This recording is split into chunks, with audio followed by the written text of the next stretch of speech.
মহিলারা নকল চুল ব্যবহার করতে পারবে কিনা। আল্লাহ রাসূল সাল্লাল্লাহু আলাইহি ওয়াসাল্লাম থেকে বর্ণিত হাদিসে আল্লাহ রাসূল বলেন, যে মহিলা নকল চুল ব্যবহার করে এবং যারা নকল চুল লাগিয়ে দেয় তাদের উপর আল্লাহর অভিসম্পাত।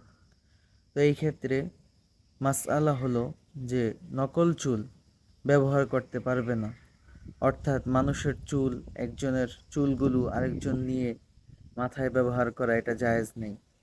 তবে যদি মানুষ এবং শূকর ছাড়া অন্য কোনো প্রাণীর অথবা কৃত্রিম চুল ব্যবহার করে তাহলে কিছু ক্ষেত্রে জায়েজ আছে।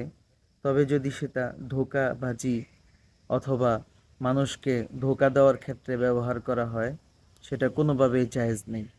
এমনিভাবে পুরুষদের ক্ষেত্রেও যাদের টাক মাথা, তারা যদি নকল চুল ব্যবহার করে তাহলে সেটাও জায়েজ হবে না। আল্লাহ পাক আমাদেরকে বোঝার তৌফিক দান করুন, আমিন।